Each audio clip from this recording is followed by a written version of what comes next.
Hola, buenos días. Estamos otra vez con Actualícese en casa en estas charlas con don Hernando. Estas charlas para nosotros acompañarlos todas las mañanas en estos días de confinamiento, de cuarentena, donde nos estamos en casita protegiéndonos. La iniciativa de Actualícese y sus amigos conferencistas para poder hacer de estos días de confinamiento un espacio para podernos actualizar, conocer cómo están las cosas, seguir con nuestras actividades académicas porque las obligaciones tributarias y contables y comerciales continúan. Entonces, pues bienvenidos a todos. Hoy vamos a arrancar con el doctor Gildardo Hoyos, mi queridísimo profesor. El doctor Gildardo Hoyos es contador público, especialista en gerencia de sistemas de la información, especialista en auditoría de revisoría fiscal, profesor universitario por más de 30 años y con una amplia trayectoria como consultor y asesor. Entonces, doctor Gildardo Hoyos, bienvenido a Actualícese, a Charlas en Casa. Esta es su casa, como siempre. Doctor José Hernández Zuluaga, buenos días.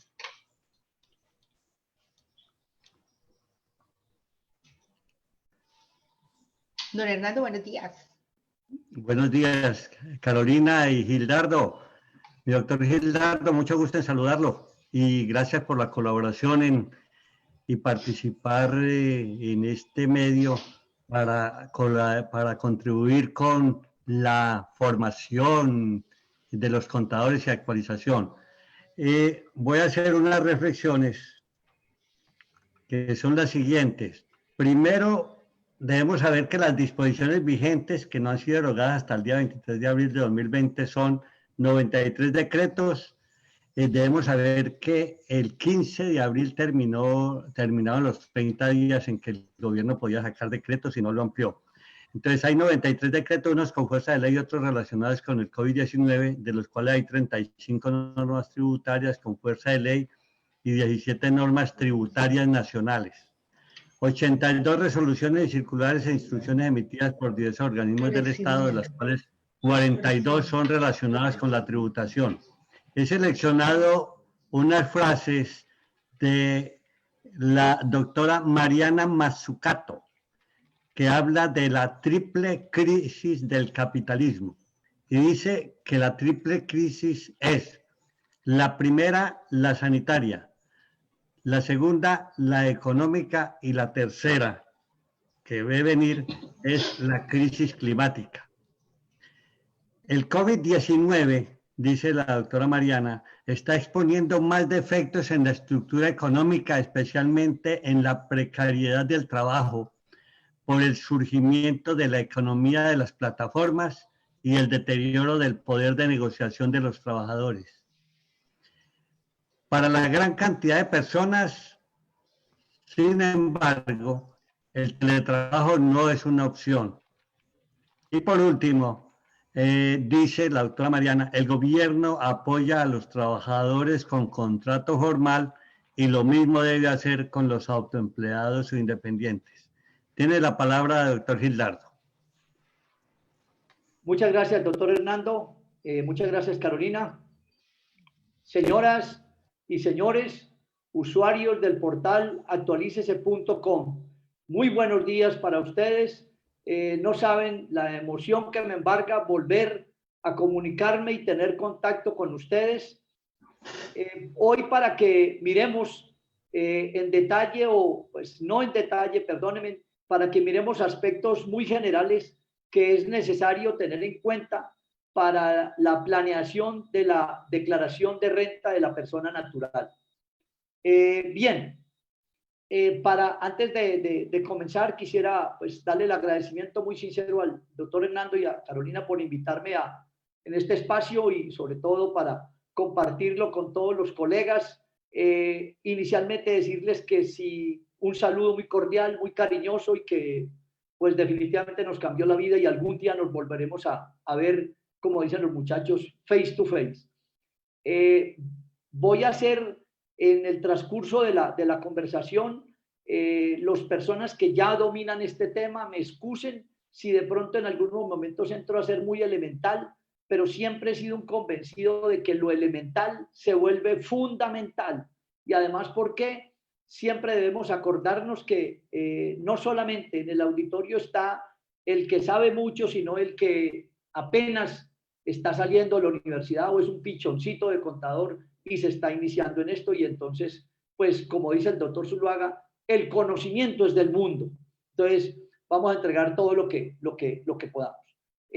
Voy a comenzar a compartir pantalla para que veamos el tema que vamos a manejar.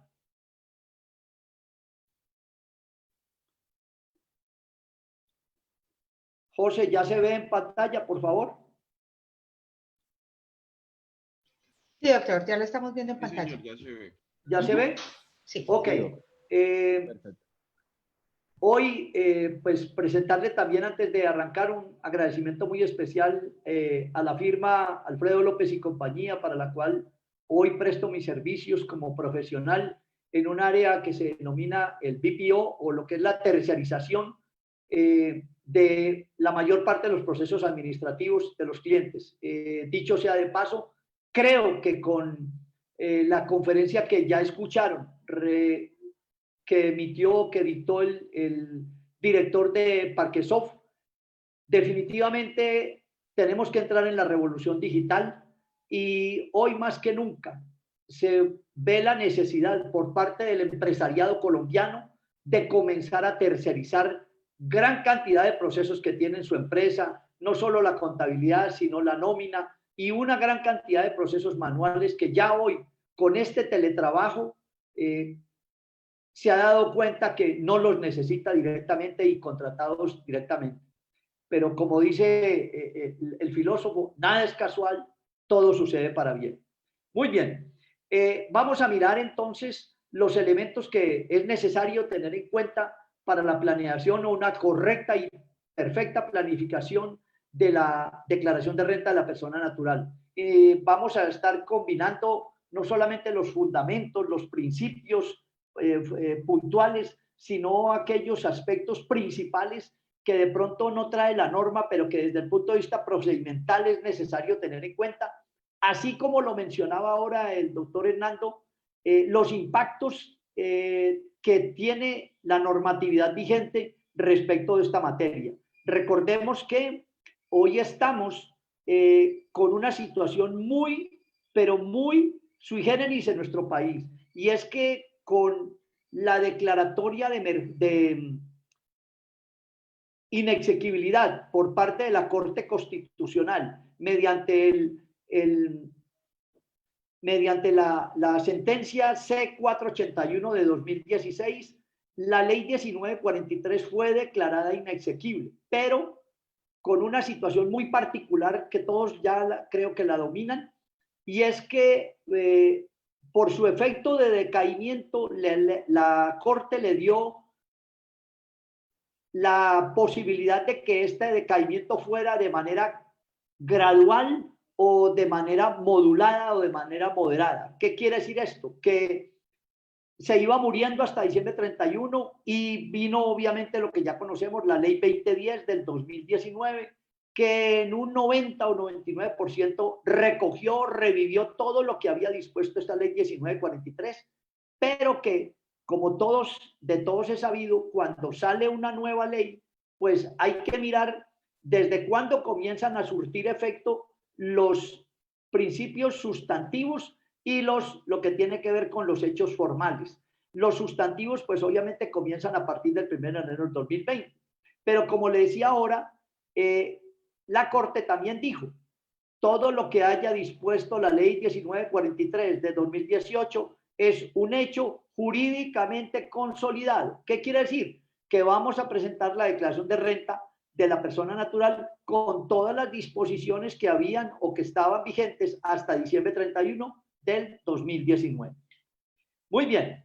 Inicialmente, es importante que usted en la planificación de la declaración de una persona natural siempre se detenga a mirar desde el punto de vista contextual cómo va a determinar el impuesto, o por el sistema ordinario, o por el sistema celular, o por el sistema simple. Recuerde que en el ordinario están aquellas personas que son no residentes, o sea, las que declaran en el formulario 110. Y obviamente, pues no sobra recordar que en el ordinario caben los dos, la jurídica y la natural. y que en el sistema cedular solamente caben las personas naturales residentes. Y que en el sistema simple, pues aunque caben los dos, hay que darse cuenta que ese es un régimen sustitutivo del impuesto de renta. ¿Qué quiere decir esto? Que cuando usted entra al simple o a calcular el impuesto de una persona natural o jurídica también por el sistema simple, entonces ya no vuelve a presentar formulario 110 ni 210. En otras palabras, ya no vuelve a calcular su impuesto por el sistema ordinario ni por el sistema cedular. Bien, otra situación puntual. Perdón, que me acabo de acordar de algo. El doctor Zuluaga y Carolina me decían ahora que es muy probable que se sucedan preguntas. Las que usted tenga a bien formular, hágalas. Si veo que me alcanza el tiempo dentro de la exposición, porque quiero que se quede con la mayor información posible.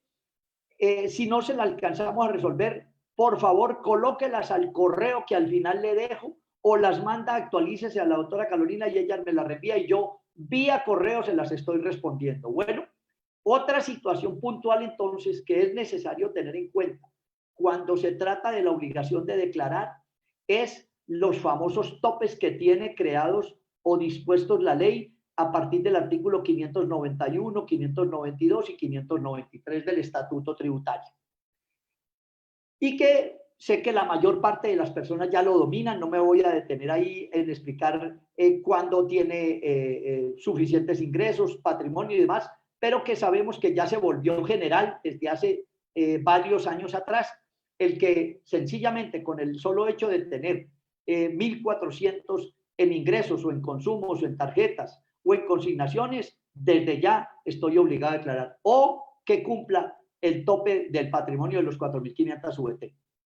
Aquí es importante, y obviamente también hay que mirar la obligación del responsable del IVA, que ese entra es con el tope que hoy tiene el artículo 437, que habla de los comerciantes, que fue el que reemplazó el artículo 499 del Estatuto Tributario, que era el que antiguamente hablaba del famoso régimen simple, y hoy es no responsables. Entonces esa responsabilidad de IVA se mide con base en los 3.500 VT.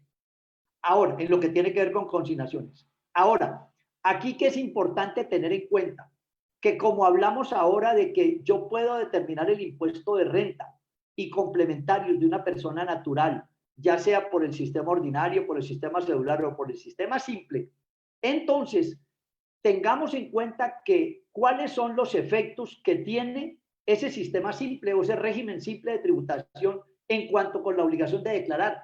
Pues sencillo, que en el punto y momento en que usted entra al simple o se matricula en el simple, ya no tiene que volverse a preocupar de estos topes.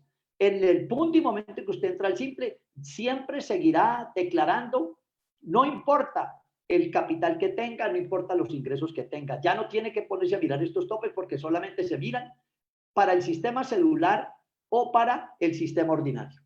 Ahora bien, veía usted aquí en la anterior diapositiva de la palabra residente y no residente.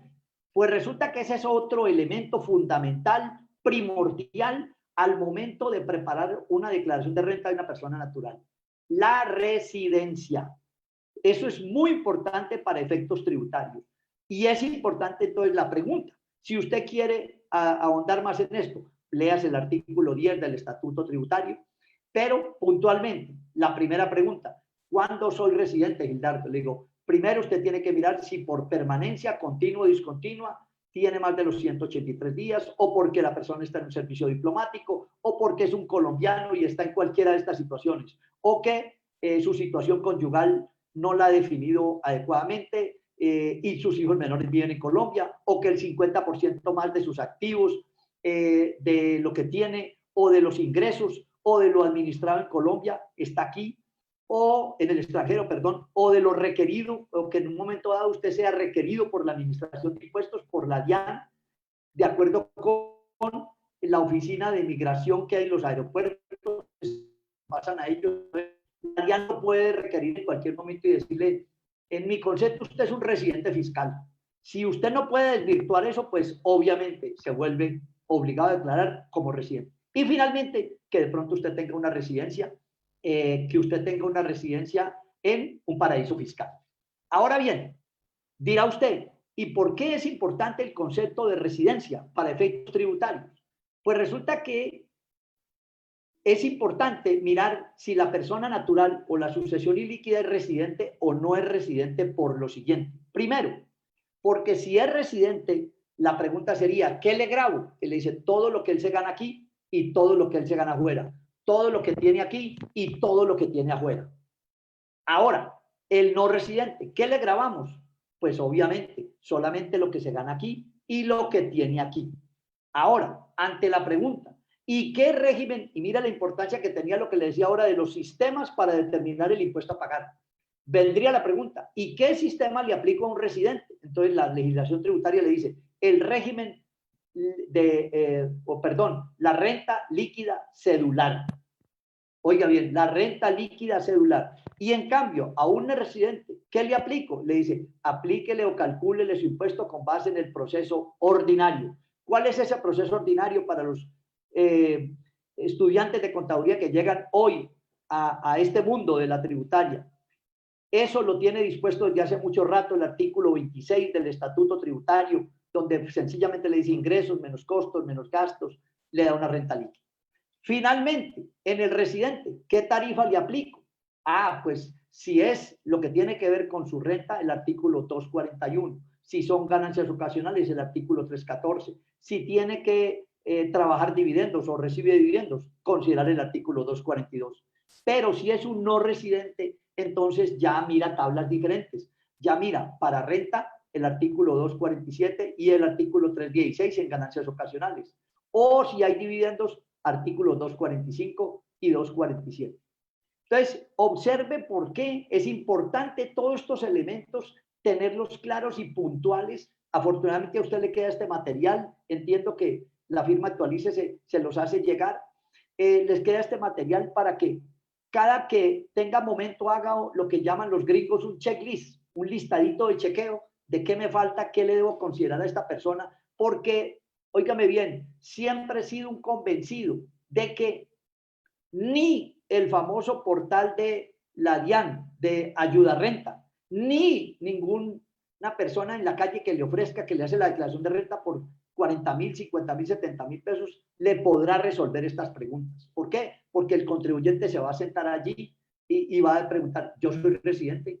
El contribuyente no sabe, va a tener que buscar un contador público para esto, para que le explique esto y muchos detalles más. Ahora, es importante también tener en cuenta en esta planeación de la declaración que cuando se trata de una persona natural extranjera y obviamente una sucesión ilíquida de causante extranjero, porque recordemos que en varias ocasiones lo ha explicado muy claramente el doctor Diego Guevara Madrid, que es el editorialista oficial del portal, de que cuando se habla de la persona natural hay que entender que se está hablando de la sucesión ilíquida.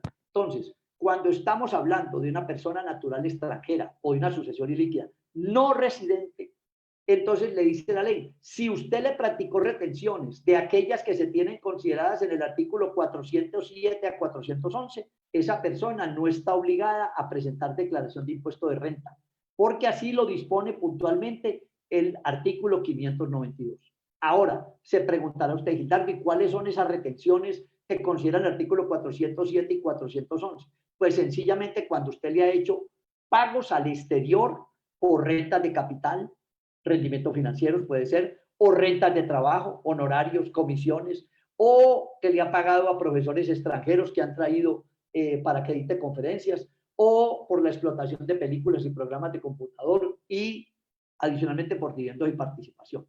Entonces, redondeemos. La obligación de declarar de una persona natural no residente no depende de su patrimonio, nace de los ingresos. Oye, no depende de su patrimonio, nace de los ingresos. Y hace mucho rato hay sentencias de la Corte Constitucional en este sentido. Y así lo ha dicho últimamente la DIAN. Ahí le cito solamente uno de los tantos oficios que puede tener, en el sentido de que una persona natural no residente, que no, óigame bien, que no reciba rentas de fuente nacional o que si las ha recibido, fue objeto de esas retenciones de que le hablé, no está obligado a predeclarar, no importando que sean nacionales o extranjeros. ¿Sí? Oiga bien, no importando que estén obligados a declarar, así sean extranjeros o nacionales, cuando posean patrimonio en Colombia. Muy bien. En lo que tiene que ver con otro tema importantísimo al momento de preparar la declaración de renta de una persona natural. Lo que tiene que ver con la obligación de llevar contabilidad. Ya vio por qué es importante ser residente o no residente. Ahora la ley le dice, yo necesito saber también si él lleva o no lleva contabilidad. ¿Por qué? Porque recuerde que ya el estatuto tributario desde la ley 1819 del 2016 adoptó el artículo 21-1, o más bien adoptó, no, introdujo en la legislación el artículo 21-1. ¿Cómo se llama? Marco técnico normativo contable. Ahora hablamos de eso. Entonces, él le está diciendo, yo necesito saber si usted como residente está obligado o no obligado a llevar contabilidad para saber de dónde también proceden sus ingresos y cómo usted me los tiene que manejar, ya sea rentas de trabajo, de pensiones, de capital laboral, los que conocemos. Y adicionalmente, el no residente, que si no está obligado a llevar contabilidad es porque tiene alguna inversión de capital extranjero aquí en Colombia, esas inversiones que llamamos de portafolio, lo que usted ha oído mencionar como carteras colectivas en los bancos, o porque tiene rentas percibidas directamente sin estar ligadas a un establecimiento permanente. Recuerde que lo del establecimiento permanente nació con la ley 1607 del 2012, artículo 20-1. Y que si está obligado a llevar contabilidad es porque sí tiene una inversión ligada a un establecimiento permanente, de acuerdo con lo que dice ese artículo que le acabo de citar. Bien, ahora, cuando hablamos de obligado o no obligado a llevar contabilidad, entonces entra otro elemento fundamental a tener en cuenta cuando le voy a hacer una declaración de renta a una persona natural, y es cuándo se le considera realizado el ingreso, el costo y la deducción, desde el punto de vista fiscal, pero bajo el marco técnico normativo contable. Entonces, lo que le decía ahora, la ley 1819 del 2016 introdujo en el estatuto un artículo que es el 21-1, marco técnico normativo contable. Con esto, yo diría, se partió la legislación tributaria y contable desde el punto de vista en dos, o la asociación entre contabilidad y tributaria en dos. ¿Por qué? Porque cuando el gobierno decide introducir este artículo, lo que está diciendo es, yo voy a tener en cuenta de aquí para adelante el concepto que usted maneja en la contabilidad de devengo y acumulado. Y a su vez le dice, desde el punto de vista de renta, entonces si usted me va a determinar el impuesto de renta de un obligado a llevar contabilidad, cada que usted me vaya a introducir o a declarar o a mostrar un activo, un pasivo, un patrimonio, un ingreso, un costo, un gasto, usted siempre me va a aplicar dos de los conceptos del nuevo proceso contable: reconocimiento, medición, presentación y revelación. Pero él dice, aplíqueme dos, el del reconocimiento y la medición, que eso lo tiene que hacer usted de acuerdo con las normas de contabilidad e información financiera. ¿Qué es lo que le dice esto? Pues sencillamente que usted debe reconocer todo a el valor razonable, y el valor razonable será el costo de adquisición o el valor del precio. Y la medición, que es la que tengo que ir a mirar en la norma internacional, entonces, ¿cómo la tengo que hacer? Si a valor razonable, si a costo amortizado, si lo tengo que hacer al costo de adquisición y demás. Entonces, esto es importante tenerlo en cuenta como elemento, porque la ley tributaria me está diciendo, esto se lo digo es cuando yo lo remita allá. Por ejemplo, hoy me remite allá. ¿Y cuándo me remite? Pues cuando me dice, ¿yo cómo debo evaluar los inventarios? Entonces le dice, pues vaya, mire la contabilidad, usted que definió en su política contable, ¿cómo los va a medir? ¿Por promedio ponderado? ¿Por identificación específica? ¿Por PEPS? Eso hágalo allá. Dice, la tributaria se lo va a recibir igualito que lo tiene la contable. O en los sistemas de costo de ventas. Entonces le dice, ¿qué sistema usted está aplicando? ¿El periódico o el permanente? Igual se lo recibo en la tributaria. Pero distinto cuando dijo, cuando yo no diga nada, entonces usted sí va a aplicar lo de la norma internacional. ¿Y qué es eso? Pues sencillamente lo de los descuentos. Que los descuentos no están legislados en la tributaria, pero se hace en la contabilidad como qué. Que cuando es un descuento en el ingreso es un menor valor, un descuento en el costo y el gasto es un menor valor. ya todos sabemos que de esto van a salir unas diferencias y entonces las ya dijo el gobierno. Yo las voy a tener en cuenta, pero usted al final me las va a tener en cuenta para la conciliación entre lo contable y lo fiscal. Bien, en cuanto tiene que ver con la realización fiscal de los ingresos, aquí es muy importante tener en cuenta si el contribuyente lleva o no lleva contabilidad, porque es que nos tendemos a enredar innecesariamente con esto. ¿Por qué? Y ahí se lo dejo. Si es un obligado, en cuanto tiene que ver con la obligación de llevar contabilidad, entonces digo, si no es obligado, mídale los ingresos con el artículo 27. Si es obligado, mídale los ingresos con el artículo 28.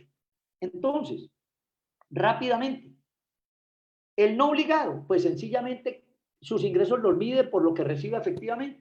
El obligado a llevar contabilidad, pues de acuerdo con lo que tenga devengado o acumulado en la contabilidad. Pero recuerde que eso tiene unas excepciones que están allá en el artículo 28 del Estatuto Tributario. Hay unas excepciones como lo que tiene que ver con intereses implícitos, con la aplicación del método de participación patrimonial, con la medición a valor razonable de instrumentos financieros, con la reversión de provisiones o de deterioros, con lo que tiene que ver con los ingresos que deben registrarse en el ORI y con los ingresos en los casos de los minoristas de combustible. Entonces, el que no está obligado a llevar contabilidad, lo que recibe efectivamente. Si recibió un ingreso por anticipado, entonces, ¿cuándo lo declara? Le digo, cuando él ve que ya lo ha realizado. Me explico. Si Carolina se va a ir para la Costa Azul, en Francia, y entonces dice, voy a dejar pagado el arrendamiento desde octubre, noviembre y diciembre porque yo vuelvo en marzo. Entonces, el que recibe ese arrendamiento lo irá causando, lo irá devengando, lo va realizando fiscalmente en la medida en que lo va recibiendo. Recordemos que se sigue conservando para los no obligados a llevar contabilidad la excepción que siempre ha manejado el artículo 27, y es que aunque en los dividendos y en las ventas de bienes inmuebles, aunque no han sido recibidos efectivamente, se consideran realizados en el caso del dividendo, cuando se pagan o abonan en cuenta en calidad exigibles, y en el caso del bien inmueble, en la firme de la escritura. Y que esto también aplica para el obligado a llevar contabilidad. Parece contradictorio, y esta es una de las cosas que es importante dejar claro, parece contradictorio que hablándome del obligado a llevar contabilidad en la realización del ingreso en el artículo 28, me toma como referencia parte de lo que él hace en el artículo 27 con los no obligados. Ahora bien, en lo que tiene que ver con la realización fiscal de los costos, también juega la situación o el elemento de llevar contabilidad. Entonces, el no obligado va al artículo 58, el obligado va al artículo 59, y allá puntualmente tiene la disposición en el Estatuto Tributario y le dice, si la persona natural es obligada a llevar contabilidad, es no obligada a llevar contabilidad, sencillamente los costos que le vamos a aceptar son los que él pague efectivamente, ya sea en dinero o en efectivo, en efectivo o en especie. Igual sucede con los pagos por anticipado. Puede pagar por anticipado 3 o 4 meses del año siguiente. Le dice, solamente le vamos a aceptar como costo lo que corresponde al año grabado. En el obligado a llevar contabilidad, entonces también le dice, recuerde que aquí estamos utilizando desde el punto de vista tributario el concepto de vengado o acumulado que maneja la norma contable de información financiera. Pero tenemos unas excepciones, le dice el estatuto, para saber cuándo se le realiza ese costo, así como vimos en el ingreso. Entonces, allá comienza a ponerle requisitos y limitantes, por ejemplo, a las pérdidas por deterioro, a las adquisiciones que le generan intereses implícitos, a las pérdidas por medición a valor razonable, a todo lo que tiene que ver con las obligaciones, las provisiones que usted ha hecho sin un monto o una fecha ciertas, a todo lo que tiene que ver con la actualización de esas provisiones, al deterioro de los activos, salvo los depreciables, porque recuerde que en el caso de los obligados a llevar contabilidad pueden utilizar el artículo 129, obsolescencia. Y en el caso de lo que también hablábamos en el ingreso, los costos que deben registrarse en el ORI.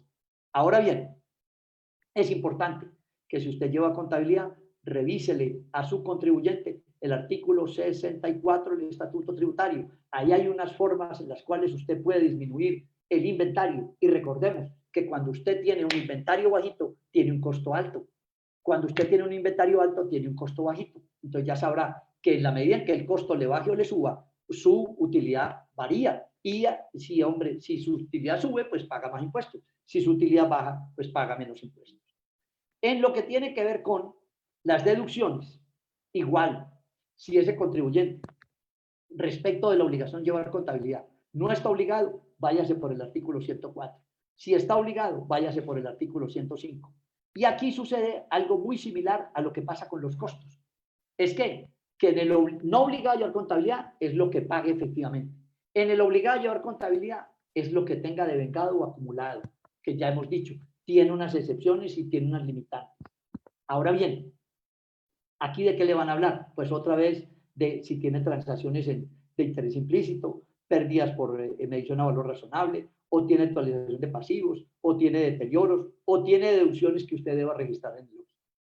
Es importante recordar, y ya lo ha dicho también, no solamente el doctor Diego Guevara en sus exposiciones, sino muy acertadamente el doctor Hernando Zuluaga en su librito, famoso librito blanco que él llama, aquellos gastos que no le cumplan los requisitos del estatuto tributario le van a generar una diferencia permanente.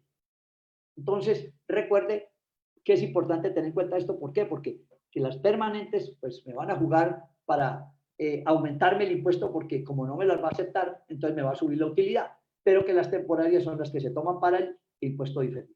Ahora bien, otro elemento importantísimo para la elaboración de la declaración de renta de la persona natural, el costo fiscal de sus activos y el valor patrimonial de los bienes. Obviamente por el tiempo no me voy a poner a exponerle puntualmente uno por uno cómo los declara, pero lo que sí me parece trascendental, parece elemental, pero se vuelve fundamental al final del camino, es tener absolutamente claro, y por eso le digo ahí contextualmente. Primero, manejamos tres conceptos: valor en libros, costo fiscal y valor patrimonial. Sé que el que ya sabe de esto comprende de qué le estoy hablando, pero el que llega por primera vez a esta conferencia o a estas situaciones de tributaria dice, ¿cómo así costo fiscal? Porque hay veces me dicen valor patrimonial. ¿Cómo así? Porque él hay veces habla de valor en libro. Entonces, ¿qué eso será? Pues sencillamente el valor en libro no es otra cosa que lo que usted tiene en la contabilidad. Óigame bien, lo que usted ha hecho con base en lo que le dijo la norma, reconocimiento y medición. Recuerde que su reconocimiento siempre lo hace costo histórico, costo de adquisición. Su medición posterior utiliza valor razonable, costo amortizado. Costo fiscal, pues hombre, es aquel valor que le permite utilizar la ley para cuando usted va a determinar una ganancia o una pérdida en cuando está vendiendo un bien. Por ejemplo, cuando vende un activo fijo que tiene 10, 12 y 15 años de poseerlo. Entonces la ley le dice, venga, yo sé que usted lo tiene en la contabilidad o lo compró por 10 millones, pero ¿cómo le parece que yo le permito que usted pueda subir esos 10 millones a 100 millones o a 1000 millones?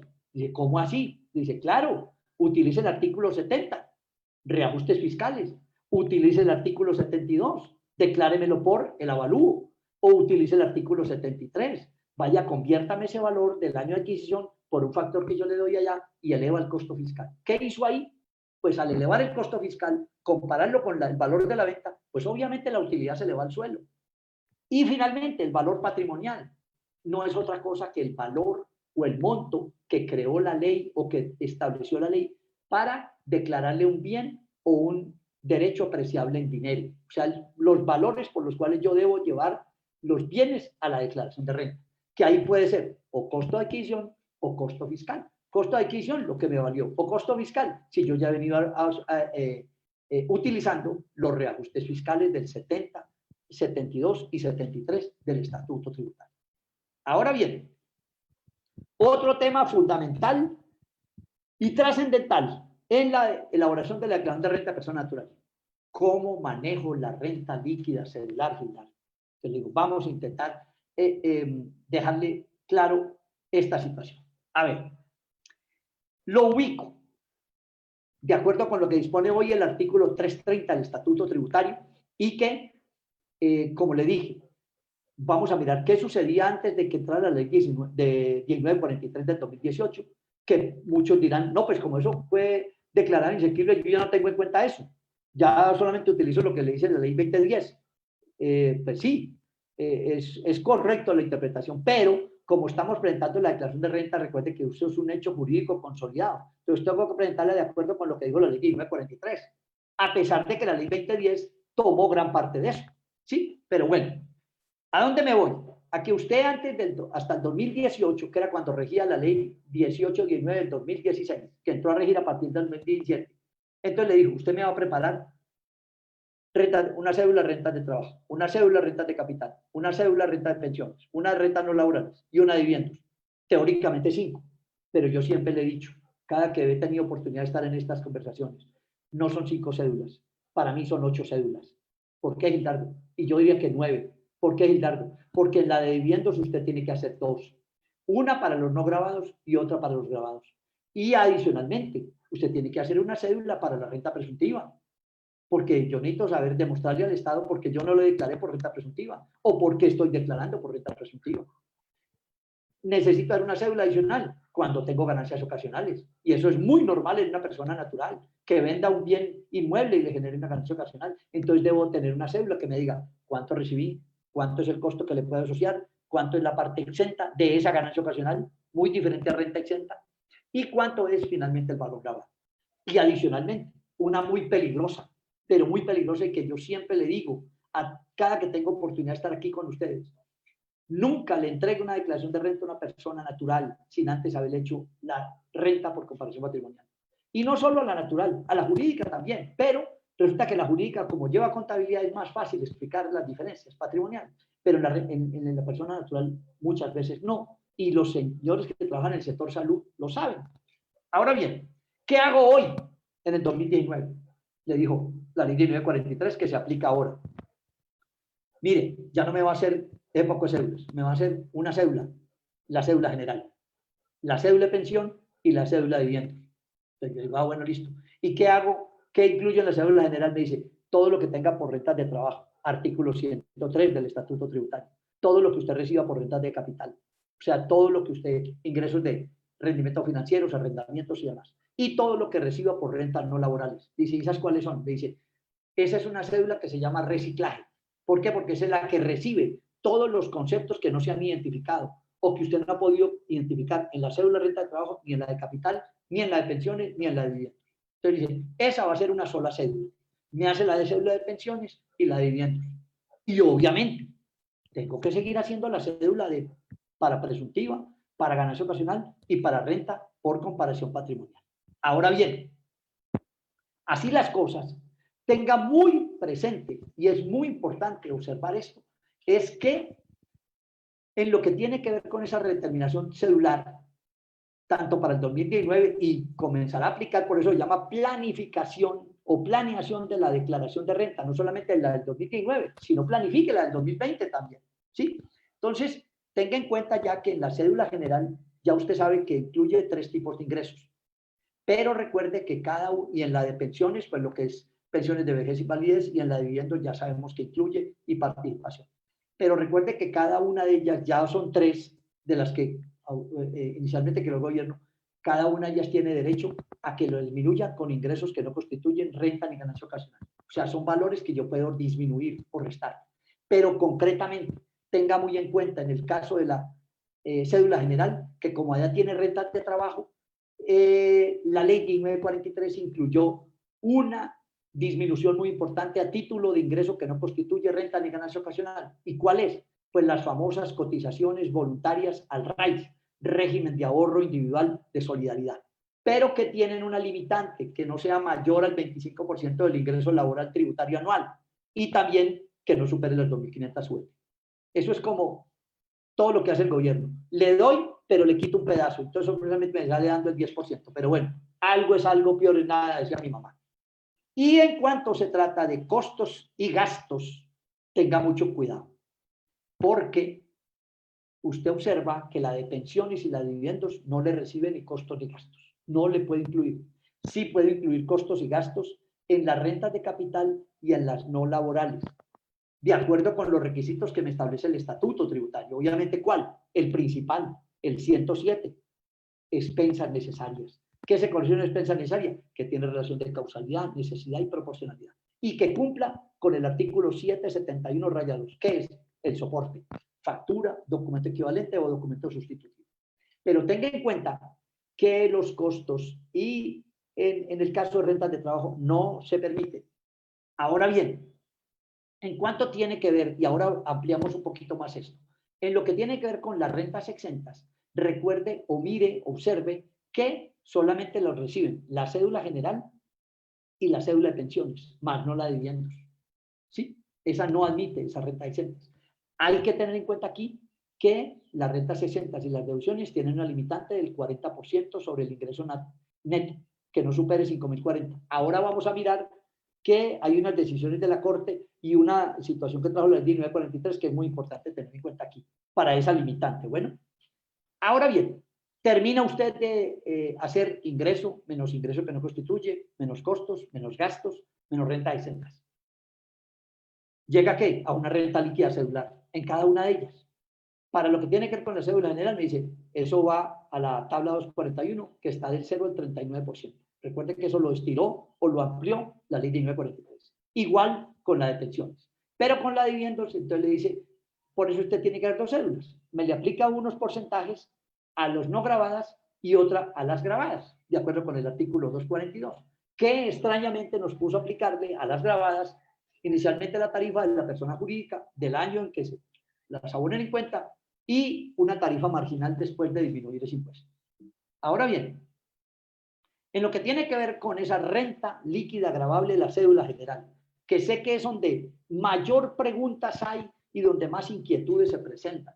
Entonces aquí siempre téngalo claro, recurra al artículo 336 del Estatuto Tributario, que le dice, venga, tómeme todos los ingresos de rentas de trabajo, de rentas de capital y de rentas no laborales, que ya hemos dicho cuáles son los que se incluyen ahí y lo tiene en la diapositiva anterior. ¿Qué determina usted ahí? Total de ingresos. Le disminuye los ingresos que no constituyen, pero que tengan asociación o relación con los anteriores ingresos. ¿A qué llega? Al ingreso base o a la renta líquida. Luego viene lo que es el dolor de cabeza a mucha gente. Quítele las rentas exentas y las deducciones imputables. Mucho cuidado. Porque, pero antes de, déjeme mirar qué tengo aquí en este unito de lo que tiene que ver con ingresos para que no se me vaya a quedar. Muy importante, esto. Como quiera que usted puede tener honorarios en la cédula, en rentas de trabajo, porque no ha tenido que contratar a nadie para eso. Por ejemplo, una doctora Carolina Porto que solamente asiste o gana honorarios por asistir a la asamblea o a la junta directiva de Actualices. No necesita contratar a nadie, solamente paga un honorario y va y se sienta allá y le dice, no es que le pagamos para que usted venga a sentar aquí a opinar, no para que me mande algo. No necesita contratar a nadie. Esos honorarios se llevan a rentas de trabajo. Pero usted puede tener otros honorarios que son considerados rentas no laborales, cuando usted necesita contratar a alguien y también recibe un honorario. Entonces es cuando, por ejemplo, el doctor Hernando Zuluaga, que tiene 3, 4, 5, 10, 15, 20 clientes, entonces gana un honorario y tiene que contratar gente para que le administren eso. Entonces, ¿qué es lo que le quiero decir con eso? Que la ley 1943 derogó el artículo 340 y como creó la nueva cédula general, ¿qué dijo? Todos los honorarios, sin importar el número de personas que usted vincule, ni el tiempo de vinculación, o sea, los 90 días que hablaba la ley, siempre me los va a llevar a la cédula general. Oye, siempre van a estar en la cédula general. Ahora bien, me devuelvo al cuadrito. En lo que tiene que ver con ya las rentas exentas y las deducciones imputables de que le iba a hablar ahora. Mucho cuidado que aquí hay que partir qué son deducciones imputables y costos y gastos.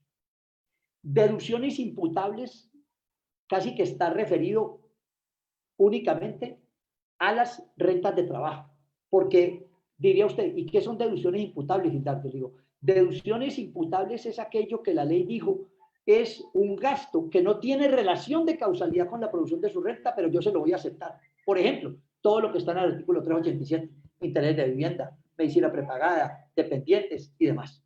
¿Sí? En cambio, le dice, usted no me puede incluir ahí costos y gastos.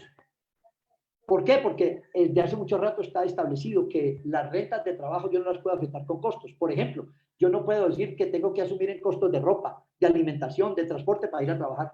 No. Entonces, me dice, ahí a esas rentas de trabajo solamente me le puede asociar deducciones imputables como las que hemos visto y las rentas exentas. Obviamente, en lo que tiene que ver con rentas de trabajo, o en lo que tiene que ver más bien con rentas exentas y deducciones imputables, directamente relacionadas con rentas de trabajo van a tener una limitante del 40%, y esas las siguen observando, esa limitante del 40%, con un tope de 5.000, 40%. ¿Tope del 40% de qué? Del ingreso bruto, o del ingreso neto, o renta líquida. Pero en lo que toca, bueno, y miremos algo que es muy importante, porque usted puede estar haciendo una declaración de renta a una persona natural que tenga rentas hoteleras. Entonces miremos ese numerito 2 que yo tengo allá, y es el siguiente. Está muy escondido por ahí en la tributaria, en la legislación tributaria, y que como vemos que está en un artículo que maneja la persona jurídica, entonces, pues muchas veces ni le paramos bolas, y resulta que ahí podemos estar favoreciendo al contribuyente o perjudicándolo.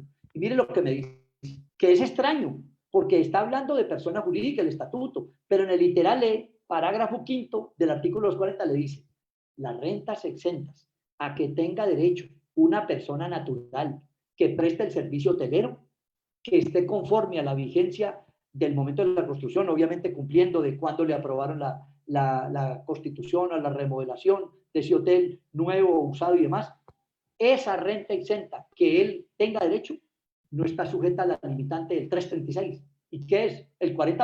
Entonces, mírela aquí, por eso le digo que es tan importante, porque usted la debe incluir ahí como renta exenta, pero asociada a una renta no laboral, es muy probable, pero no está sujeta al 40%. Entonces, es muy importante de que hable el 446, el 336, perdón. Y así lo ha dicho también el oficio de la DIAN 1036 del 2019, que confirme este tratamiento. Es un oficio nuevo, muy importante, porque es que hay gente que cree que se cayó la renta exenta para las personas naturales en los servicios hoteleros. Bueno, ahora bien, en lo que tiene que ver con costos y gastos, pero asociados a rentas de capital y rentas no laborales, esas no tienen límite. Oigan, no tienen límite, pero siempre y cuando cumplan los requisitos del estatuto. ¿Cuáles? Artículo 107, que ya lo mencioné, y artículo 771 _2. Ahora bien, ahí tengo un numerito que vamos a mirar, ¿qué nos diría? Recuerde que en lo que tiene que ver con costos y gastos asociados a rentas de capital y no laborales, desde hace mucho rato, la ley, y lo considera así la ley 1943 y la ley 2010, la decisión que en sentencias tuvo la Corte desde hace mucho rato, 106 del 2001, 492 del 2015, 120 del 2018, y es que sí proceden los costos y gastos que tengan relación con la actividad de no laborales o de capital. Pero, muy importante, óigame bien, muy importante, vino ahora la ley 2010 del 2019, como también estamos haciendo la planificación de la renta del año 2020, vino la ley 2010 del 2019 y le dijo, venga, en estos mismos términos, usted también puede restar, oiga bien, usted también puede restar los costos y los gastos que tenga asociados a una renta de trabajo, como honorarios o como compensaciones por servicios personales, producto de su actividad profesional independiente. Importantísimo, importantísimo. ¿Por qué? Porque ahora yo ya sé que todo lo que tiene que ver con honorarios y compensaciones, entonces lo puedo asociar con esos costos y gastos, y me los permite la ley. Obviamente, cumpliendo con ¿qué? Con los artículos 107 y 771 rayados. Ahora bien, ¿qué otra cosa es importante tener aquí en cuenta? Que aquel contribuyente que en un determinado momento tenga que aplicar el parágrafo 5 del artículo 206 deberá adoptar, ¿por qué? O resta los costos y gastos procedentes que acabamos de ver, o resta la renta exenta. Entonces usted dice, Gildardo, me perdí. Venga, ¿qué es eso del parágrafo 5 del artículo 206? Le digo, recuerde que el artículo 206 contiene todo lo que son rentas de trabajo exentas. Y allá en el numeral 10 está lo del 25%. Y más abajito comienza parágrafo 1, parágrafo 2, parágrafo 3. Y en el parágrafo 5, mire lo que le dice. El 25% exento de los honorarios de personas naturales que presten servicios y que contraten 2 o más personas por un periodo inferior a 90 días, usted entonces me puede tomar 2 opciones. Résteme los costos y gastos procedentes o tome la renta exenta. Mire a ver cuál le favorece más. Y eso, pues obviamente es muy individual de cada uno de ustedes. Sé que el tiempo apremia, entonces le iba a referir algo de lo que tiene que ver con ingresos que no constituyen, que tiene que tener en cuenta la cédula general, la cédula de pensiones o dividendos, las rentas exentas. Recuerde que cada uno tiene su depuración propia y que los ingresos que no constituyen en una cédula no los puede utilizar en otra, la renta exenta de una cédula no los puede utilizar en otra. Entonces ahí le dejo para que revise, y la inquietud sobre todo, que este es un tema importante para no cometer un error y someter al contribuyente a una sanción posterior. Entonces, ¿cuáles son los ingresos que están asociados a cada una de las cédulas? ¿Cuáles son las rentas exentas asociadas a cada cédula? Teniendo en cuenta, muy importante, algo que se me escapa y es una pregunta muy obligada en los seminarios. Gildardo, ¿qué pasa con un pensionado, por ejemplo, el señor Hernando Zuluaga, que tiene una pensión nacional o con base en los lineamientos nacionales? ¿Eso es exento? Pues sí, pero le dice, pero ¿cómo le parece que él recibe también una pensión? Porque él fue militante del ejército americano en la guerra de Corea. Entonces él recibe también una pensión de fuente extranjera. Entonces le dice, ah, no, venga, qué pena con usted. Pero la renta de fuente extranjera para esa pensión, le dice, esa pensión de fuente extranjera no tiene el mismo tratamiento que tiene la nacional. O sea, no hay exención para ella. Como recuerde que es exenta hasta 1.000 VTs mensuales, o sea, 31 millones de pesos mensuales. Pero si le dice, venga, revisemos los CDI o los CDT. ¿Qué es eso? Los convenios de doble imposición o de doble tributación con ese país donde él reciba esa pensión, a ver si de pronto es posible que también sea exenta. Igual con los costos y las deducciones. Entonces hay unas deducciones puntuales que ya las hemos repasado de manera general para cada una de las cédulas. Para la cédula general, tanto en ingresos laborales, de capital y no laborales. Recordemos que el obligado a llevar contabilidad la puede pedir, pues obviamente el costo de ventas, los gastos de administración, los gastos financieros y demás, y la compensación de pérdidas fiscales. Igual en lo que tiene que ver con costos y deducciones. Recordemos, la cédula de pensiones y la cédula de dividendos no la puedo afectar con deducciones. Un aspecto fundamental a tener en cuenta en la elaboración de la declaración de renta de persona natural. Está escondido por allá en el estatuto tributario en una parte que se llama procedimiento tributario y es el parágrafo segundo del artículo 771-5. Cuando usted le hablan del 771-5 y usted dice, ah, esos son los medios de pago, esos son los limitantes para los pagos en efectivo. Y digo, claro. Entonces recuerde que a la persona entonces le dice, en todo caso, cuando usted me vaya a pedir un costo, una deducción, un pasivo, un IVA descontable, tenga en cuenta esta limitante. Le dice, en todo caso, todo pago individual que me realice una persona natural que reciba rentas no laborales, que son las que reciclan, las que no puedo colocar en trabajo o en pensión. Entonces me dice, si eso le supera, ese pago, le supera 100 VTs, que para el 2019 son 3.427.000 pesos, dice, usted me lo debió haber canalizado, o sea, lo debió haber pagado a través de un medio financiero. ¿Qué es eso? Un cheque, una tarjeta de crédito, una tarjeta de débito. Le dice, so pena de que yo se lo desconozca desde el punto de vista fiscal, como costo, como deducción, y peor aún, como pasivo o como IVA descontable. Entonces, ¿y a dónde? Pues en mi cédula general. Recuerda que en la medida que me desconozcan costos y gastos, se me aumenta la renta. Ahora bien, en lo tocante a la renta presuntiva, ¿qué es importante tener en cuenta aquí para la renta presuntiva en la renta líquida cedular? Pues algo muy importante, óigame bien, porque siempre tenemos considerado que, mire que ahí se lo tengo en la diapositiva, sistema ordinario, sistema de renta presuntiva a mano derecha y en el centro está el sistema cedular. ¿Qué quiere decir eso? Que por lineamiento, desde hace mucho rato del derecho tributario, y así lo expresa el artículo 333 del estatuto, le dice, si su renta ordinaria, su renta líquida más bien, por el proceso ordinario, es menor que su renta presuntiva, me paga por renta presuntiva. Si su renta líquida por el proceso ordinario es mayor que su renta presuntiva, me paga por el sistema ordinario. Pues bien, vendría la pregunta, Gildardo, pero venga, ¿y a qué viene eso? Si usted no me dice que si estoy en el sistema celular, yo me tengo que olvidar del sistema ordinario. Sí, señor, tiene toda la razón. Pero ¿qué sucede? Que el gobierno no da puntada sin dedal. Le dijo, venga, como usted no tiene renta líquida en las cédulas, sino que lo que tiene es renta cedular, entonces ¿usted qué va a hacer? Me dice, me va a sumar la renta de trabajo, la renta de capital y las rentas no laborales. ¿Sí? Me va a sumar esa renta cedular, líquida celulares, ya al final, renta líquida cedular, no ingreso bruto, renta líquida cedular, la que resulta de el ingreso menos el ingreso que no constituye, menos rentas exentas menos deducciones imputables, sí, menos renta exenta, no, menos deducciones imputables, menos costos y gastos. Llega una renta líquida cedular. Entonces le dice, tome esas rentas líquidas cedulares de las rentas de trabajo, de capital o no laborales. ¿Qué es eso? La cédula general. Dice, y me lo compara con la renta presuntiva. Entonces viene una pregunta, ay, ay, ay. Y recuerde que en esto varias veces se ha referido del veneno que hay aquí para persona natural. El doctor Diego Guevara en sus editoriales, que se los recomiendo, los lea, que ahí están en los links de Actualícese y que usted tiene derecho a accesarlos porque usted es usuario del portal. Entonces, ¿qué estamos viendo? Que no tengo en cuenta ni las rentas de pensiones ni las rentas de dividendos. ¿Sí ven? Entonces, ¿qué va a pasar? Que si tengo que calcular mi impuesto sobre renta presuntiva, entonces, ¿qué va a pasar?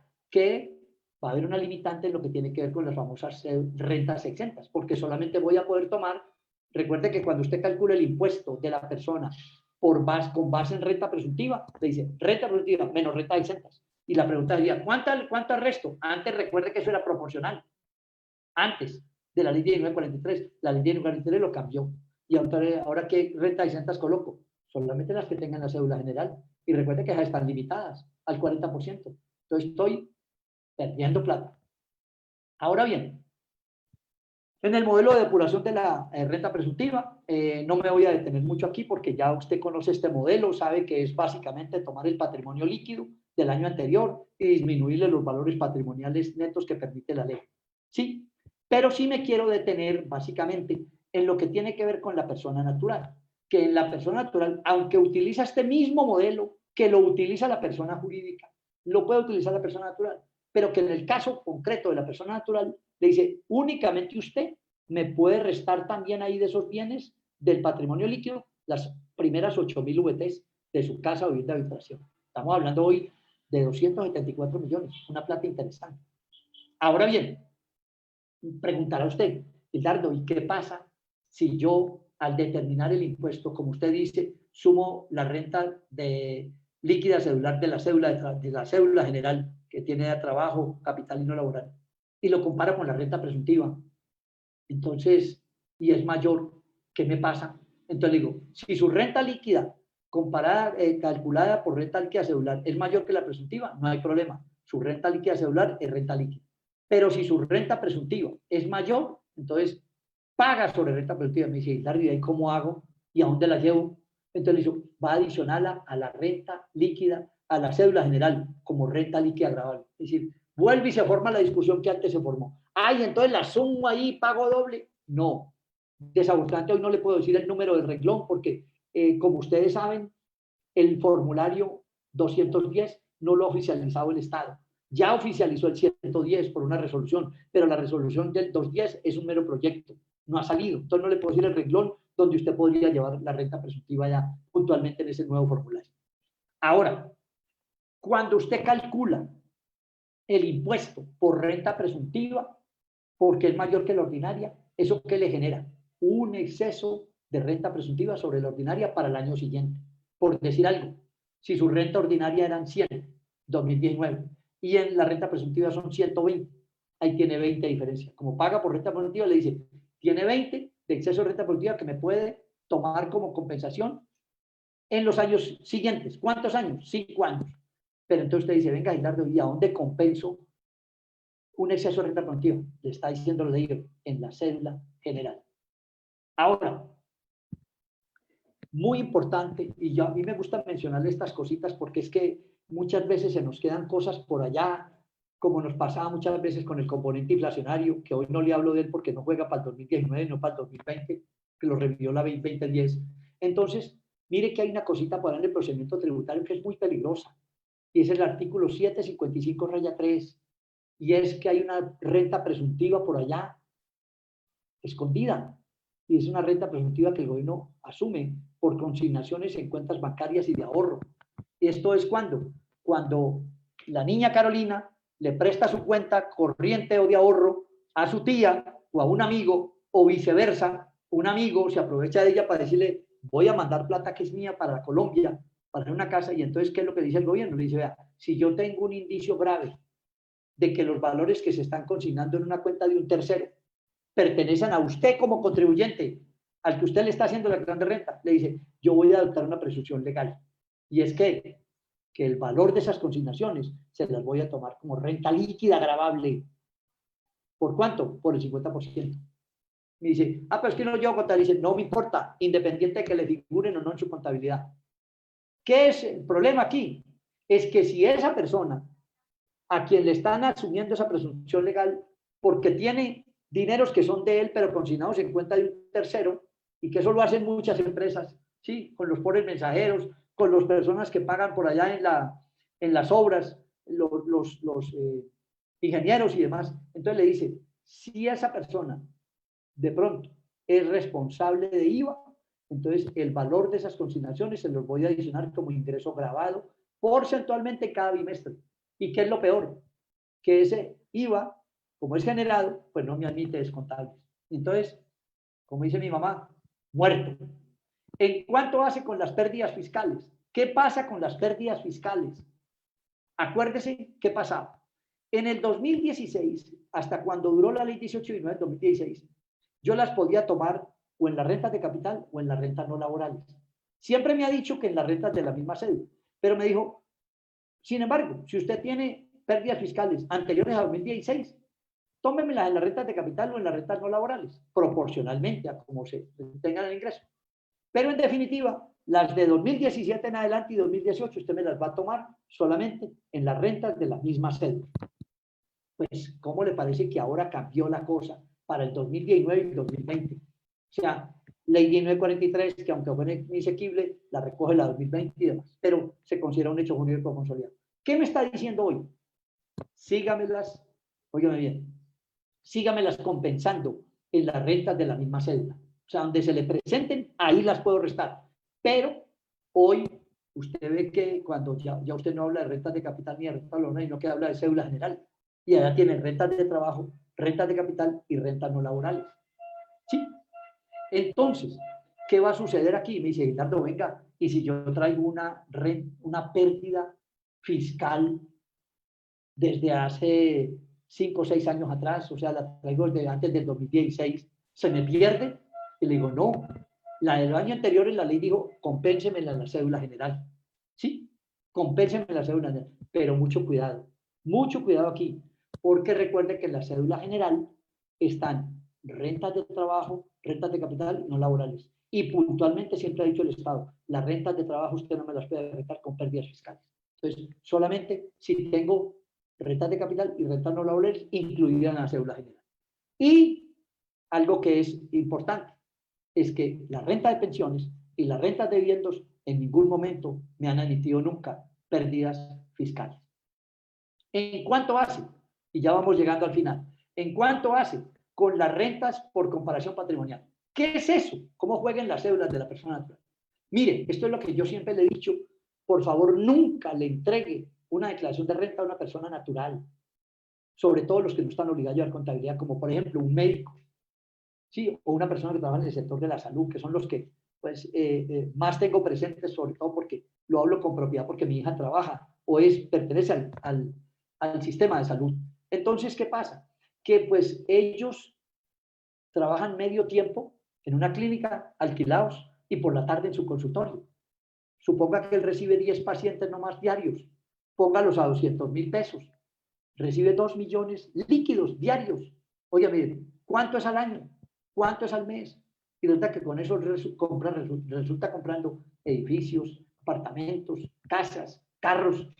Y después cuando uno le dice, médico, estamos en un problema, yo, me dice, ¿por qué? Le digo, ¿por qué se le sube su impuesto por renta por comparación patrimonial? Dice, ¿cómo así que estamos en un problema? Dice, y lo que dice toda persona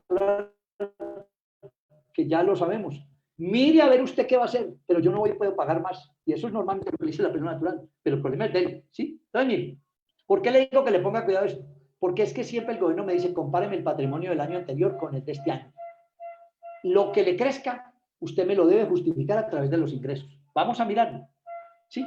Mírelo aquí, lo tengo en un cuadrito solamente para que le quede claro. Usted siempre debe hacerle 2 cálculos que forman uno solo, a la persona natural, sobre todo el que no está obligado a llevar contabilidad. Y es efectos tributarios y penales en la renta por comprobación patrimonial. Por ejemplo, primero hace la diferencia patrimonial, luego hace las rentas ajustadas. ¿Cómo hace la diferencia patrimonial? Tome el patrimonio líquido de este año, que ya lo tiene ajustado, entonces quítele si le ha sumado valorizaciones o súmele si le ha restado valorizaciones. Disminúyale las normalizaciones tributarias, o sea, ¿qué es eso? Los activos omitidos que usted ya ha declarado, ¿sí? Entonces, quítelos, porque eso le sirve para justificar patrimonialmente. Y ahora sí, compáremelo contra el patrimonio líquido del año anterior. Si a usted le da una diferencia de 100, dice, bueno, listo, ¿qué es? Tengo que ir a justificar a través de ingresos esos 100. Entonces usted se va y toma la declaración de renta, la renta líquida gravable, que ahí la tiene, los ingresos no constitutivos, los suma, que ahí los tiene, la renta de exentas, que ahí las tiene, la ganancia ocasional, que ahí están en la declaración. Me dice, Hildardo, ¿por qué que lo sumo? Siempre los ingresos que no constituyen la renta de exentas no restan. Digo, no, eso es cuando está determinando el impuesto. Aquí se trata de justificar con esa plata el crecimiento de un patrimonio. ¿Me explico? Eso es como si Carolina, con el 25% que tiene exento de sus rentas de trabajo, no pudiera justificar. Claro, ella con ese 25% que tiene exento de sus rentas laborales, ella puede ir a comprarse su carro, ella puede ir a comprarse una casa o qué sé yo, y eso le sirve para justificar patrimonio. Claro que sí. Pero el gobierno le dice, eso es una cajita que yo la considero como que esa es su cajita de efectivo. Entonces ahora, quítemele los impuestos que usted pagó en el año porque lo sacó de esa cajita, quítele la retención en la fuente porque cuando usted presentó una cuenta por 1.000.000, no le pagaron 1.000.000 sino 900.000. Entonces quítele la retención en la fuente. Entonces esa persona hace esa operación y le da 100. Entonces dice la ley, no hay problema, estamos iguales. Me justificó el patrimonio, crecimiento patrimonial. Ahora, ¿qué puede pasar? Ese crecimiento patrimonial le da 100, pero su renta ajustada le dan 150. No pasa nada tampoco. ¿Por qué? Porque usted le dice al gobierno, pues sí, yo tuve posibilidad de crecer 50 millones más en el patrimonio, pero me lo gasté. Me fui a pasear, de eso me tenía muy afectado la pandemia y me fui a pasear con Carolina a la Costa Azul. Ah, bueno, perfecto. Entonces, ¿tengo que justificar algo? Nada. Pero el problema sí entra cuando usted le dice, ¿cómo le parece que mi patrimonio creció en 150, pero mis rentas son 100? Entonces le dice el gobierno, estamos en un problema y grave.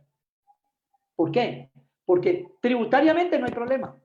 Sencillamente yo cojo esos 50 y los adiciono en la declaración de renta, la corrijo, me da mayor impuesto, lo pago y ya. Pero si la DIAN le ha compulsado copias a la fiscalía, usted entra en un problema penal. El problema tributario ya lo solucionó, pero el problema penal le comienza, porque usted tiene que ir a justificarle a la fiscalía de dónde salió ese mayor valor en el patrimonio. Muy bien.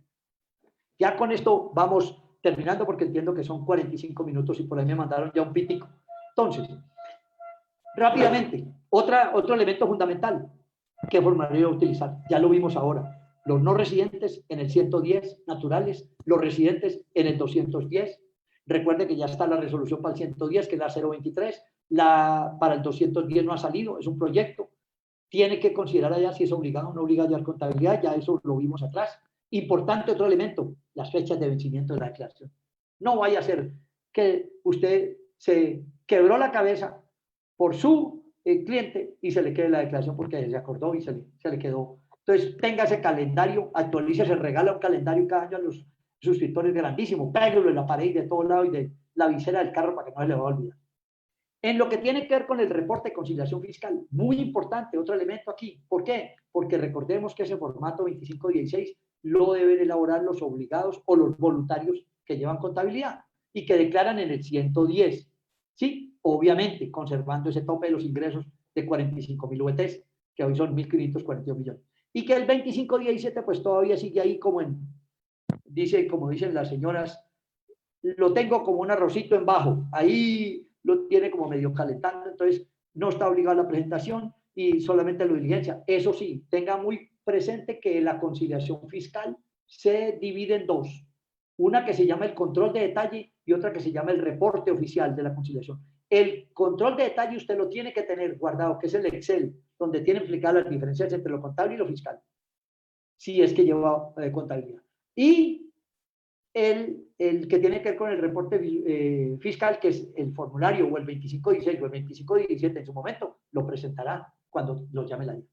Otra situación a tener en cuenta, si su contribuyente o si su cliente tiene que utilizar el CIE, Servicio de Información Electrónico. Entonces, consúltese esa resolución 12761-2011, quienes están obligados a presentar declaración por medio electrónico.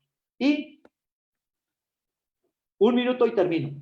En lo que tiene que ver con la obligación de presentar precios de transferencia, es muy probable, y lo ha dicho varias veces el doctor Diego Guevara, editor oficial al portal, tenga mucho cuidado cuando le haga la declaración de renta a una persona natural, porque usted debe preguntarle si, de acuerdo con el artículo 260-1, él tiene operaciones con vinculados económicos, ya sea de bomba natural por subordinación o porque celebró operaciones con un vinculado que está en zona franca, o porque hizo negocios con una persona natural o con una jurídica que está en un paraíso fiscal. Ese solo hecho lo obliga a presentar el precio de transferencia. Entonces, no se ponga triste. Alégrese, como dice el Señor en la Biblia. Alégrese, póngase contento porque va a recibir más plata. Tiene la posibilidad de decirle al cliente, usted tiene que presentar precio de transferencia. Pero eso no está dentro de los honorarios de la declaración de renta. Eso vale tanto la elaboración. Y ahí tiene una plática más, como tiene otra plática aquí. ¿Qué tal que usted revisándole los ingresos, porque también le hago la recomendación, no le tome solamente la situación del año grabable 2019. Dígale, présteme su declaración de 3 años atrás. Analícele tendencias, mírele cómo le han declarado los valores. No vaya a ser que usted le pueda ofrecer un servicio de auditoría tributaria a esas 3, 4 declaraciones, y eso es aparte, otros honorarios. ¿Por qué? Le digo, porque por el año grabable 2019, que le dice la ley en la resolución 011-004 de 2019, le dice, venga, si usted es una persona natural y asimilada, y en el 2017 recibió unos ingresos brutos mayores a 500 millones de pesos, y durante el 2019 la suma de sus rentas de capital y no laboral suman más de 100 millones de pesos, entonces usted me presenta información y sobre. Como también le dice, si usted es una persona natural y asimilada que percibe rentas de capital y no laborales y está obligado a platicar retención en la fuente o autorretenciones, usted, a título de renta, obviamente, ya sea de IVA, de timbre, lo que sea, y eso fue durante el 2019, usted está obligado a presentar información y sobre. Recuerde que cuando hablamos de ingresos brutos, ahí están metidos o están incluidos los ordinarios, los extraordinarios y las ganancias ocasionales. Y cuando le dicen, ¿y qué información isógena tengo que mandar si yo estoy obligado? Pues sencillamente la información que tiene que ver con rentas de capital y no laborales. No le repaso la del 2020 porque ya me están diciendo que terminemos y que no está obligado a presentar exógena, la natural, que durante el año 2020 esté adelantando trámites para cancelar su RUT. Ahora bien, finalmente, en lo que tiene que ver con la declaración de activos en el exterior. Esto es muy importante porque recuerde que esta va simultánea con la declaración de renta, la declaración de activos en el exterior. ¿Qué es eso? Para los que no la conozcan. Está en el artículo 574, numeral 5, que habla de las clases de declaraciones tributarias. Entonces, por allá le suena una quinta, declaración de activos en el exterior. Pero, ¿por qué le hablo de esta? Ahora, me preguntará usted, Gildardo, ¿y qué pasa con la declaración de activos en el exterior? Le digo, en la medida en que usted tenga en su declaración de renta un bien, aunque sea declarado, un bien que está en el exterior, usted tiene que hacer declaración de activos en el exterior. ¿Sí? Obviamente observando los topes, ¿sí? Que hoy habla de 2.000, pero hasta 2019 me hablaba de 3.580 VTs, que habla así algo como de 120 millones de pesos. Entonces, y que los que estaban por debajo de ese valor, usted los globaliza en un solo renglón. Y que hoy la declaración de activos del exterior es aparte. Ahora bien, ¿por qué le menciono esto y también importante? Porque si usted es contribuyente del régimen simple de tributación, o sea, usted también simple, usted diría, Gildardo, yo estoy obligado. Entonces le digo, venga, usted en su declaración del simple no informa patrimonio, para nada. Usted no informa patrimonio, por eso no calcula renta por compromiso patrimonial ni renta presuntiva, porque usted no tiene patrimonio en el simple. Pero, como quiera que la ley 2010 modificó cuando volvió a salir, que reemplazó la ley 1943, le agregó en los sujetos pasivos del impuesto al patrimonio y del impuesto de normalización tributaria, dijo, no solamente son los contribuyentes del impuesto de renta y complementario, sino los contribuyentes de otros sistemas sustitutivos. Y el régimen simple es un régimen sustitutivo del impuesto de renta. Entonces yo, en mi criterio, dígame yo, Gildardo Hoyo Giraldo, si me equivoco soy yo, no es el portal, le diría, si usted está obligado a hacer declaración de activo en el exterior, aunque esté en el simple, sí, solo sí, si usted estuviera obligado a presentar declaración de patrimonio o declaración de normalización tributaria porque tiene un bien afuera y lo está normalizando. Muy bien, hasta ahí todo lo que tenía por compartirle, solamente recordarle que en el último momento en que usted vaya a presentar la declaración o antes de presentar la declaración, observe si tiene que actualizar el RUT, su contribuyente, o que no es inscrito, que lo tiene que actualizar o que lo tiene suspendido, lo tiene que cancelar. Sobre todo, ¿por qué? Porque recuerde que en este el Estado es alcabalero, es recaudador. Entonces, ¿qué pasa? Que siempre nos vive amenazando con el régimen sancionatorio. Entonces, por allá en el 658 Rey 3 están las sanciones relativas a lo que tiene que ver con el RUT. Por favor, revíselas, mírelas, porque el solo hecho de actualizarlo tarde o con datos falsos, eso le implica que el gobierno lo comience a sancionar. Muy bien. Solamente me resta agradecerle al portal por todo la diferencia que ha tenido conmigo, a la firma Alfredo López y compañía por permitirme hacer esta alocución con actualicese.com. En lo que a mí respecta, muchas gracias, que sean felices y fecundos. Y muchas gracias por escucharme. Doctor, qué rico escucharlo como siempre. Muchísimas gracias. Muy amplia la presentación, con algunas dudas. ¿Será que tengo tiempito para una pregunta por lo menos? Sí, hagámosla. Y si no, como le digo, no hay problema. Díganle a los contribuyentes que así sean las que sean, las me envíen y me dedicaré a respondérselas entre hoy y mañana. Perfecto, listo. ¿A qué correo le pueden escribir, doctor? Al correo ghoyos arroba sí, alfredolopez.com.co. Ahí están las diapositivas. Listo.com.co. Okay. Listo, entonces usted me hace llegar, por favor, las diapositivas para que las personas puedan descargar. La preguntita que le quería hacer es muy concreta. ¿En qué caso, teniendo en cuenta que se derogó el artículo 340, en qué casos se incluyen los honorarios en la sección de rentas de trabajo y en la sección de rentas no laborales? En las rentas de trabajo, básicamente, usted sigue considerando que si no tiene obligación de contratar a alguien, pues las incluiría ahí en las rentas de trabajo. Si tiene obligación de contratar a alguien por aquello de que dispone el parágrafo 5º del artículo 206, ¿sí? Usted las puede colocar allá en rentas no laborales. Y allá es cuando le dice la ley, usted puede aquí utilizar dos cosas. O me utiliza los costos asociados a esos honorarios, o me utiliza el 25% de la exenta. ¿Listo? Entonces, de eso básicamente depende. Listo, doctor. Perfecto. Bueno, muchísimas gracias. Sí, señor. Por acá hay Dios nos muchos bendiga. saludos. A usted Gildardo, también. muy Señor, amable. Que Dios lo bendiga. Gracias, Gildardo. Bueno, de todos modos, hay muchas personas que le encanta escucharlo.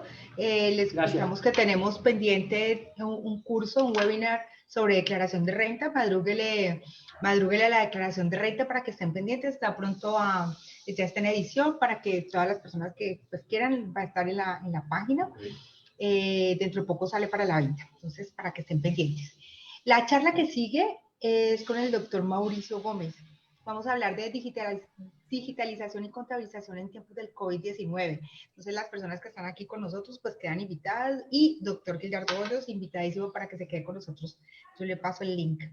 Muchas gracias, muy amable.